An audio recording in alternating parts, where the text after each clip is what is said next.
The signal arrived during a routine sweep of the Kuiper Belt. Dr. Elena Martinez wasn't supposed to be at her station in the Atacama Deep Space Array that night, but insomnia had driven her back to work. The quantum detection grid she'd helped design had picked up something impossible. A massive object decelerating from faster-than-light travel directly into the solar system. Within minutes, every major observatory on Earth confirmed her readings. A vessel nearly 8 kilometers long had emerged from hyperspace, its hull decorated with intricate patterns that pulsed with bioluminescent light. Before any Earth government could react, the ship broadcast a message in perfect English. People of Earth, we are the Concordiate. We come seeking asylum. The devourers approach, and you are our last hope. Elena's hands trembled as she processed the data. The Concordiate. They were practically legends. Stories of their vast empire had been intercepted in fragments over decades of listening to the stars. They were supposed to be one of the most advanced civilizations in the galaxy, masters of biotechnology and stellar engineering. And now they were here, begging for help. The next 48 hours transformed human civilization. As the massive refugee ship hung in high orbit, delegates from Earth's nations gathered in emergency session. But Director Marcus Chen of the Global Defense Initiative wasn't surprised. He'd been preparing for this moment for 20 years. In a secured bunker beneath the Himalayas, Chen addressed the hastily assembled World Security Council.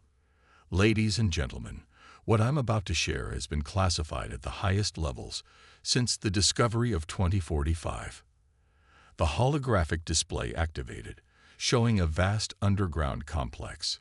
We found something in the Mariana Trench, technology that didn't belong to any known human civilization, and we've spent 2 decades reverse engineering it.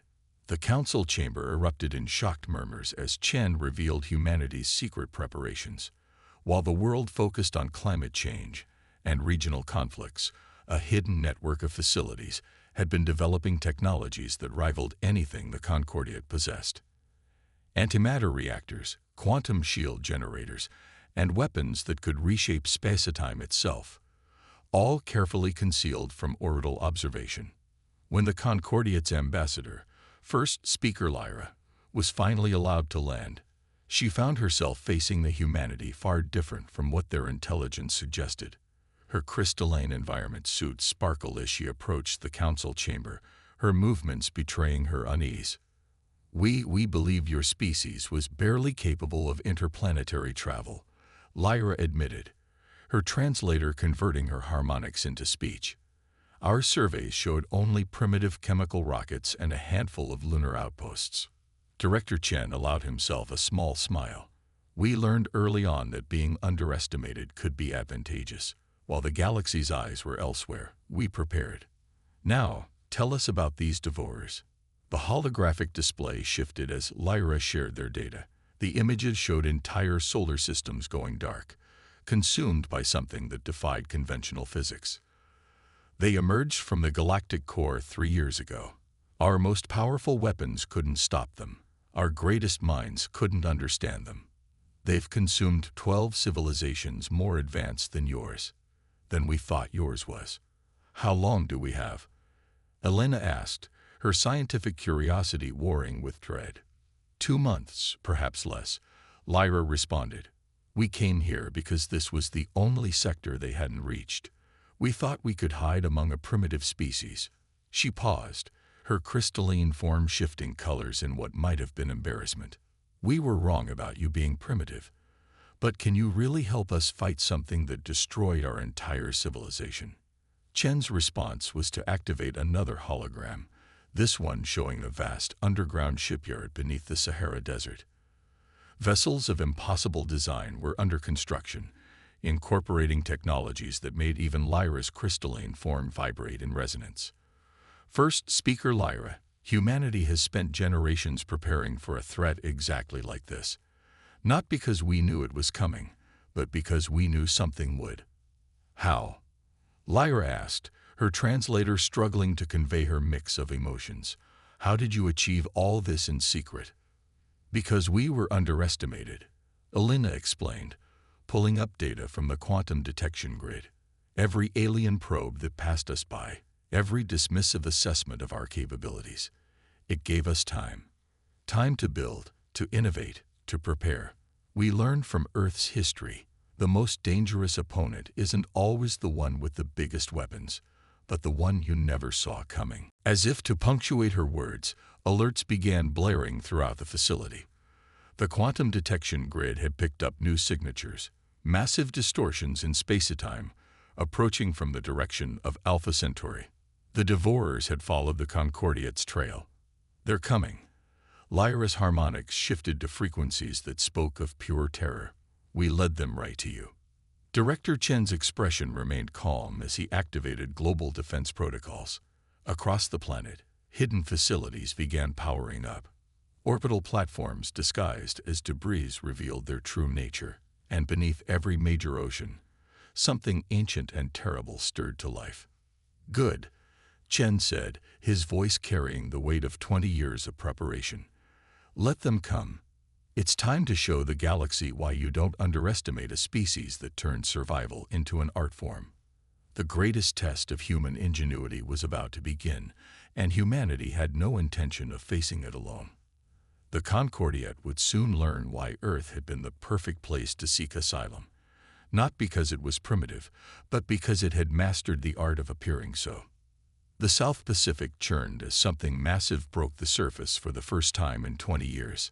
First Speaker Lyra watched from the observation deck of the GDI Command Center as an artificial island rose from the depths, water cascading off crystalline sensor arrays and metamaterial armor plates. The facility was larger than her people's greatest space stations, and it had been hiding beneath Earth's oceans all along. Welcome to Atlantis Base, Elena Martinez said, unable to hide her pride as she guided the Concordia delegation through security checkpoints. This is just one of 7 such facilities we've built, though I suppose there's no need to keep them hidden anymore. The base's central command hub was a monument to human ingenuity. Holographic displays showed real-time data from quantum sensors throughout the solar system, tracking the Devourer's approach. But it was the research labs that truly captured Lyra's attention. Humans in powered exoskeletons worked alongside automated systems, assembling technologies that shouldn't have been possible for a primitive civilization. These are phase-shifted quantum torpedoes, Elena explained, gesturing to a row of sleek devices. They exist in multiple states of reality simultaneously. Even if the Devourers can adapt to one phase, they'll be vulnerable to others. Lyra's crystalline form flickered with disbelief. This technology. We theorized it was possible, but the energy requirements were solved by something we found in Antarctica. Director Chen interrupted, entering the lab. Turns out Earth had more secrets than just the ones we buried. But that's not why I called you here. He activated a secure holographic terminal, displaying a 3-dimensional map of the solar system. We need to talk about your people. The Concordiate refugee fleet had grown to over 300 ships, carrying millions of survivors. They orbited between Mars and Jupiter, their crystalline vessels still bearing the scars of their desperate flight. But Earth's sensors had detected something concerning in their midst. You're dying, Elena said softly, pulling up biological scans. The bioengineered systems your species relies on. They're breaking down without access to your homeworld's resources. Lyra's form dimmed in acknowledgement. We thought we had more time. The crystal matrices that sustain us require specific quantum frequencies to maintain stability. Without them, she left the implications unspoken. Chen's expression softened. We know. That's why we've been modifying these. He pressed a control, and a section of the lab's wall retracted, revealing rows of sleek environmental suits. They looked nothing like traditional human spacesuits, instead resembling liquid metal that flowed with an inner light. Quantum resonance chambers, Elena explained, designed to maintain any form of life, no matter how exotic. We developed them for deep space exploration, but they can be adapted to support your people's unique biology. Lyra moved closer to the suits, her crystalline sensors detecting the complex fields they generated. This is beyond anything we thought possible from your species. Why help us after we dismissed you as primitive? Because that's what humanity does, Chen replied. We adapt, we innovate, and most importantly, we learn from our mistakes and the mistakes of others. Your people's prejudice gave us time to prepare, and now we can use that preparation to save you. But the moment of hope was interrupted by urgent alerts. The quantum detection grid had picked up massive gravitational distortions at the edge of the solar system. The devourers weren't waiting. They had accelerated their approach, pushing the boundaries of known physics. They've never moved this fast before. Lyra's harmonics trembled. They must sense something here that drives them. Perhaps coming to Earth was a mistake. No, Elena interjected firmly. This is exactly where you needed to be. She brought up new data on the holographic display. Look at these readings. The devourers aren't just drawn to Earth. They're afraid of something here, something they can sense but can't understand. Chen nodded grimly. That would be Project Prometheus, humanity's last resort, and our greatest achievement. He turned to Lyra, his expression deadly serious. Your people once dismissed us as primitive. Now we need you to trust that we're anything but. Will you help us prepare Earth's final defense? The crystalline admiral studied the humans before her. In the span of days, they had shattered every preconception her civilization had held about them. Where the Concordiate had sought perfection in their crystal technologies, humanity had embraced chaos and diversity. Where her people had built their achievements for all to see, humans had hidden their true potential, turning secrecy itself into a weapon. We will help, Lyra declared, her form brightening with renewed purpose. But first, I must know, what is Project Prometheus? What could humanity have created that frightens even the devourers? Chen's answer was cut off by new alerts. The quantum detection grid was registering impossible readings. The devourers weren't just approaching anymore. They were tearing holes in space itself, taking shortcuts through reality. Earth's hidden arsenal would be tested sooner than anyone had planned. You'll see soon enough, Chen said, activating global defense protocols. For now, we need to get your people into these suits and integrated with our defense networks.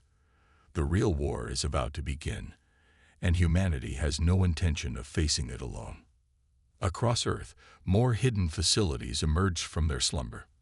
Massive platforms rose from deserts, mountains split open to reveal arsenals, and the skies themselves seemed to ripple as cloaking fields deactivated. Humanity's mask of primitive simplicity was falling away, revealing the steel and fire beneath. The galaxy was about to learn why Earth's greatest weapon had always been its ability to surprise. They arrived like a tide of darkness, warping the very fabric of space around them. The devourers emerged from their artificial wormholes as a writhing mass of impossible geometries, their form defying the laws of physics. The combined sensors of Earth's defense network and the Concordiate's crystalline ships painted a terrifying picture. A swarm of entities that existed in multiple dimensions simultaneously, each capable of consuming entire planets. Elena Martinez stood in Atlantis Base's quantum observatory, watching as the enemy approached Jupiter's orbit. Beside her, first speaker Lyra's crystalline form pulsed with terror. They've never deployed this many at once, the alien admiral whispered. They mean to end this quickly. Good.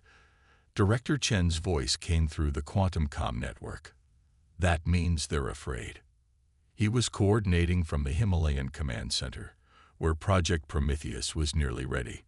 All defense sectors, initiate Protocol Hydra. Across the solar system, humanity's hidden arsenal sprang to life. But this was no conventional military deployment. Each sector, each unit, each weapon system operated on different principles. Some ships phased between dimensions, others rode waves of manipulated gravity. Weapons ranged from concentrated dark matter to devices that temporarily rewrote local physics. I don't understand, Lyra observed as the human fleet moved into position.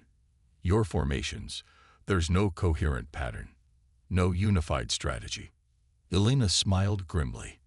Exactly. The devourers adapt by analyzing patterns, predicting responses, so we're giving them none to work with.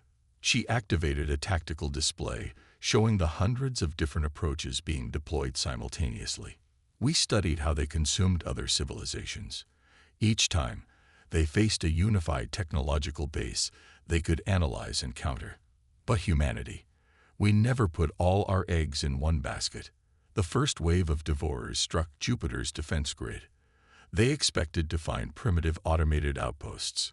Instead, they encountered quantum mines that existed in superposition, gravity lenses that turned their own mass against them, and temporal disruptors that trapped sections of their swarm in localized time loops. For the first time in their long history of conquest, the devourers hesitated. Their unified consciousness, accustomed to processing and adapting to singular threats, was forced to confront hundreds of different technologies simultaneously. Every time they developed a counter to one weapon, they faced 3 more operating on entirely different principles. Defense Sector 7, deploy the entropy inverters, Chen ordered. Sectors 3 through 5, activate the probability matrices. Let's show them why humanity's greatest strength is our refusal to be predictable. The battle around Jupiter became a symphony of chaos. Human ships equipped with crystalline tech, adapted from the Concordia, danced between the devourers' tentacles. Vessels powered by antimatter drove artificial singularities into the heart of enemy formations. Quantum torpedoes phased through conventional defenses to strike at the dimensional weak points Elena's team had identified. But the devourers were not easily defeated. As sections of their swarm fell to Earth's weapons, others began to adapt in unexpected ways. They started splitting into smaller units, each seemingly operating independently. They're trying to mirror our tactics, Elena realized, watching the tactical displays. They're learning. No, Lyra's crystalline form brightened with sudden understanding. They're doing more than that. Look at their energy signatures. They're accessing stored patterns from every civilization they've consumed. They're not just adapting. They're implementing every military strategy they've ever encountered. The battle shifted as the devourers deployed weapons and tactics stolen from 1,000 dead civilizations. Crystalline beams, similar to Concordia technology, lashed out at Earth's fleet. Reality warping drives, reminiscent of long-lost empires, carried their forms through space. They were becoming a dark mirror of every species they had devoured. All sectors, fall back to secondary positions, Chen ordered as casualties began to mount. Initiate containment protocols. We knew this wouldn't be easy. But something unexpected was happening within the devourers' swarm. Their attempts to implement multiple technological bases simultaneously were creating conflicts in their unified consciousness. Ships equipped with probability sensors detected growing instabilities in their dimensional structure. They're coming apart, Elena breathed, watching the readings. Their need to adapt, to consume and incorporate everything they encounter. It's becoming their weakness. Their unified consciousness can't handle the chaos we're forcing them to process. Lyra's form pulsed with hope for the first time since the battle began. Your species, you planned for this, didn't you? All the different technologies, the seemingly random tactics. It wasn't just about making yourselves unpredictable. You were forcing them to adapt in ways that would tear them apart. Humanity's greatest weapon has always been our diversity, Chen confirmed. We don't seek perfection in a single approach. We embrace the chaos of multiple solutions, multiple possibilities. He paused as new alerts lit up the tactical displays. And now it's time to show them the price of underestimating us. All sectors prepare for Phase 2. Project Prometheus is ready. As the devourers struggled to maintain their cohesion while processing hundreds of different threats, something massive began to stir in Earth's shadow. Something that would reveal why humanity had spent decades preparing in secret, and why even the devourer's vast consciousness felt fear when it gazed upon our world. The true test of humanity's unconventional warfare was about to begin. Project Prometheus emerged from Earth's shadow like a dark star being born. The massive construct was unlike anything the Concordia had ever seen. a perfect sphere of shifting dark matter, surrounded by rings of quantum machinery that seemed to bend reality around them. As it moved into position, the quantum detection grid registered impossible readings. Space itself was being rewritten in its wake. 20 years ago, we found something in the Mariana Trench, Director Chen explained as the construct approached the battle zone. Not just alien technology, but a message, a warning left by someone who had faced the Devourers before and failed. They left us the seeds of this weapon, hoping humanity would find a different way to use it. First speaker Lyra's crystalline form resonated with recognition. The predecessors. There were legends that they had found a way to fight the Devourers, but disappeared before they could use it. You're saying they left their legacy here, on Earth? Not just their legacy, Elena Martinez added, her hands dancing across the quantum controls. Their understanding of what the Devourers truly are. They're not just consuming civilizations, they're trying to preserve them. Every species they devour becomes part of their collective consciousness. They think they're saving the galaxy by absorbing all sentient life into their unified mind. The battle around Jupiter had reached a stalemate. The Devourers' swarm, still struggling to process the chaos of human tactics, had split into smaller units. Each fragment was implementing different stolen technologies, creating a cacophony of conflicting strategies that threatened to tear their collective consciousness apart. That's why they fear Earth, Chen continued. Not because of our weapons or our technology, but because we represent something they've never encountered before. True diversity, a species that doesn't seek perfection through unity, but strength through difference. Project Prometheus powered up its main systems, and the nature of its design became clear. It wasn't just a weapon, it was a key designed to unlock every consciousness the Devourers had ever absorbed. The predecessors didn't fail, Elena revealed, monitoring the quantum readings. They sacrificed themselves, becoming part of the Devourers deliberately. They hid their consciousness within the collective, waiting for someone to find their message and build this device. But they knew it couldn't be just any civilization. It had to be one that understood the power of chaos, of unpredictability. The price of using such a weapon became apparent as Project Prometheus engaged. The quantum machinery began to resonate with the dimensional frequencies of the Devourer swarm, creating a bridge between their collective consciousness and the device's core. But maintaining that bridge required direct neural interface, human minds linking with the machine to guide its power. I volunteer, Elena said, stepping toward the neural interface chamber. But Chen caught her arm. No, he said firmly. We need you coordinating the fleet.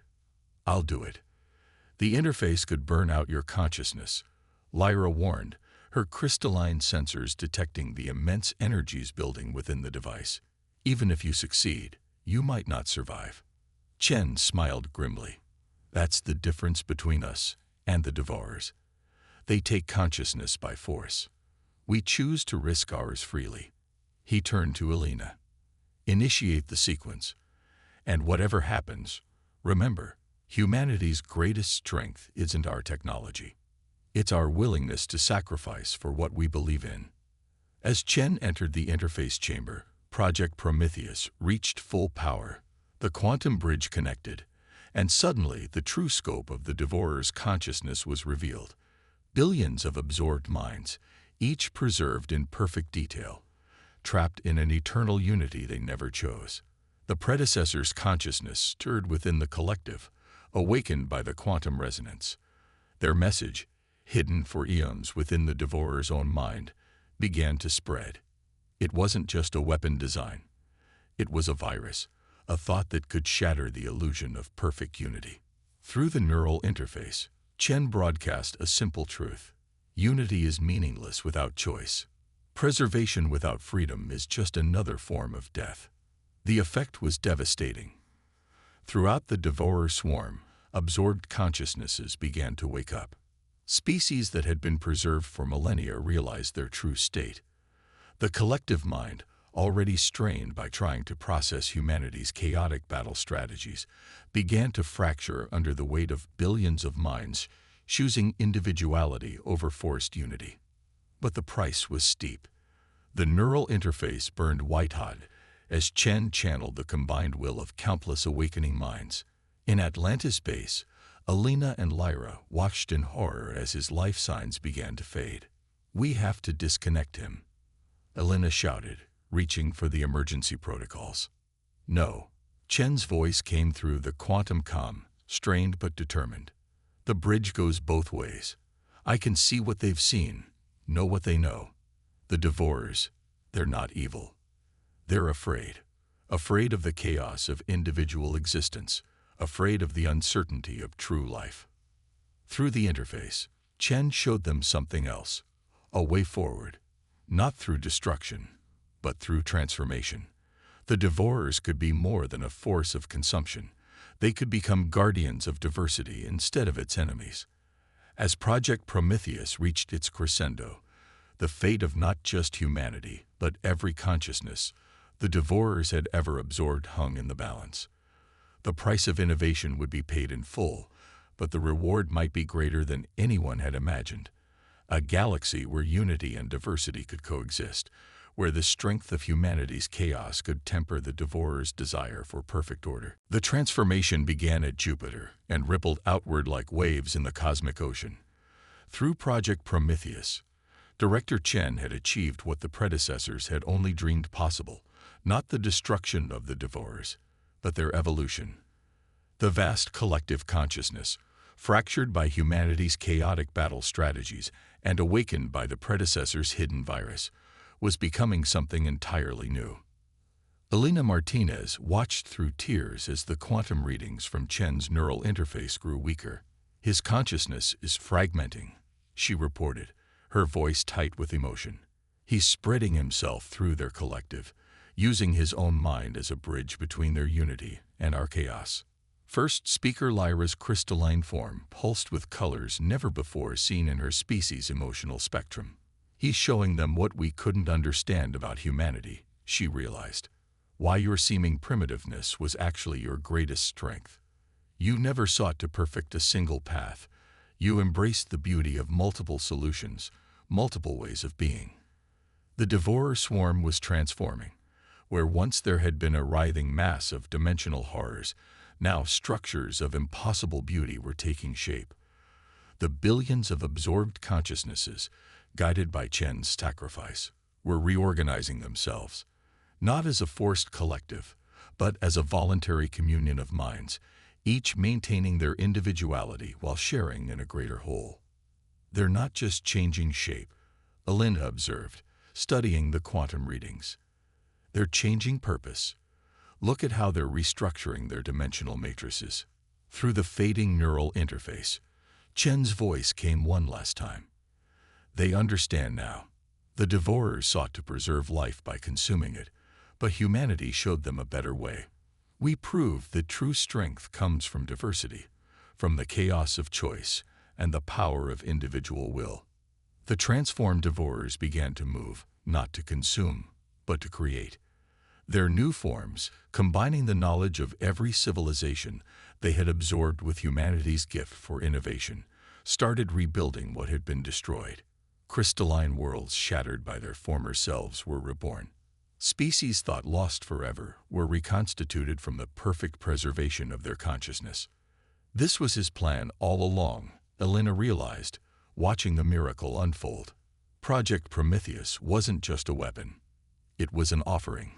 Humanity's willingness to sacrifice everything to prove that diversity is stronger than uniformity, that chaos can be more powerful than perfect order. The Concordiate refugees watched in awe as their crystalline ships were enveloped in fields of transformative energy. The biological degradation that had been killing them began to reverse as their technology was enhanced rather than replaced, their unique crystalline nature preserved while being strengthened. "Your people taught us the greatest lesson of all," Lyra said to Elena, her form resonating with newfound understanding. "We thought advancement meant moving toward perfect unity, toward a single ideal form. But you showed us that true advancement means embracing infinite possibilities." Across the solar system, humanity's hidden arsenals stood down. The quantum detection grid recorded the final dissolution of Chen's consciousness as it merged with the transformed collective, not lost but transcended. He became part of something greater, a bridge between individual will and shared purpose, between chaos and order. In the years that followed, Earth emerged from its self-imposed isolation to take its place among the stars. But it was not as a primitive world playing catch-up, nor as conquerors proving their superiority. Instead, humanity became teachers, showing other civilizations the strength that comes from embracing diversity, from maintaining the delicate balance between unity and individuality. The transformed devourers, now calling themselves the Guardians, spread throughout the galaxy. They used their power not to consume, but to preserve and protect the infinite varieties of life and consciousness they encountered. Through them, Chen's sacrifice continued to reshape the cosmos, turning an instrument of destruction into a force for creation. In Atlantis Base, now a center for galactic cooperation, Alina often stood at the Quantum Observatory, watching ships from 1,000 worlds come and go. Each brought their own unique approaches, their own technologies, their own ways of thinking. And in that beautiful chaos, she saw the true legacy of humanity's victory. A galaxy that had learned to cherish difference rather than fear it. We never needed to be the strongest or the most advanced, she would tell visiting diplomats. We just needed to be ourselves, a species that turned unpredictability into an art form, that found strength in diversity, and that was willing to risk everything to prove that the universe is big enough for every kind of existence. And somewhere in the transformed collective consciousness of the Guardians, Chen's essence lived on, a testament to humanity's greatest gift to the galaxy. The understanding that true unity comes not from enforced perfection, but from the willing communion of countless different minds, each adding their own unique note to the cosmic symphony.